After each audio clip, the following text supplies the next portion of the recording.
तो कहाणी कशी घडली बघा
एक मुलगा त्याचं नाव होतं मुरलीधर अनेकात असताना खूप दारू प्यायचा आई वडिलांना वाटलं माझा मुलगा जर असा दारू पिण्यात राहिला तर या जीवनाचा सत्य झाल्याशिवाय राहणार नाही म्हणून आई वडिलांनी मुरलीधर म्हणतो दादा तू लग्न करून टाक त्या आई वडिलांनी त्या मुरलीधर भाऊचं लग्न केलं आणि त्याला सीमा नावाची मुलीसोबत लग्न केलं बघा आता लग्न झाल्याच्या नंतर त्याने विचारायला राहायला पाहिजे होता पण राहिला नाही शेवटी दारूच्या नानामध्ये कृत्य करायला लागला एक दिवस पत्नी म्हणते अहो सारं जग सुधरून राहिलं पण तुम्ही केला सुधराल म्हणे आपण परमात्माच्या मार्गामध्ये चालले जाऊ आता यावर मुरलीधर भाऊ म्हणतो ठीक आहे काय हरकत नाही तुझ्या जीवनासाठी मी आपले आयुष्य सुधरवायला तयार आहे दोघंही कार्यक्रम कार्यकर्त्याच्या घरी गेले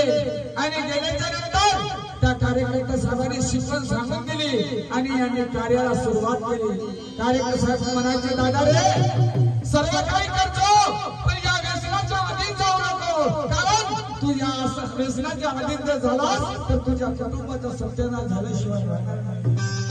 त्यावेळेस तो मुरलीधर म्हणतो, काकाजी मी माझ्या जीवनात कधी दारूला हात लावणार नाही असं सत्य वचन त्या भगवंतासमोर दिले. पण या मुरली भाऊची मती बिघडली आणि जीवनाचा नाश कसा झाला.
कधी दारू पिणार नाही अजी नाही म्हणे, बिलकुल हे माझं सत्य नाही की मी आयुष्यात दारूला हात लावणार नाही म्हणे. ठीक आहे, तुझं जर सत्य वचन या भगवंतासमोर आहे तर तू कार्याला सुरुवात कर. पण म्हणे दादा एक लक्षात ठेव, जर या दारूला हात घेतलास तर तुझ्या परपंचाचा गाडा बिघडल्याशिवाय राहणार नाही रे.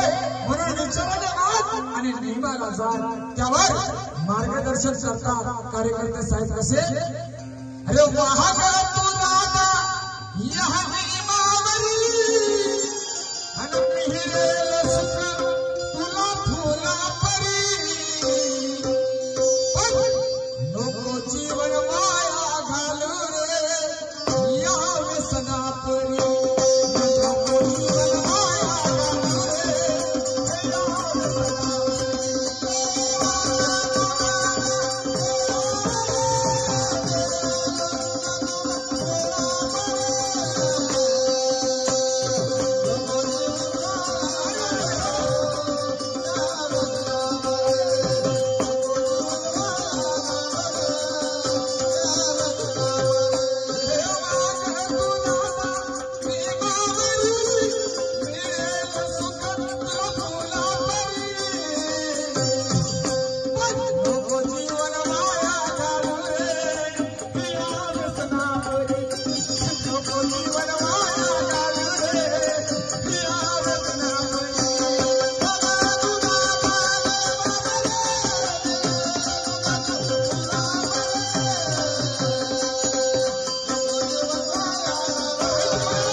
या व्यसनामध्ये काही ठेवलं नाही रे तुझं.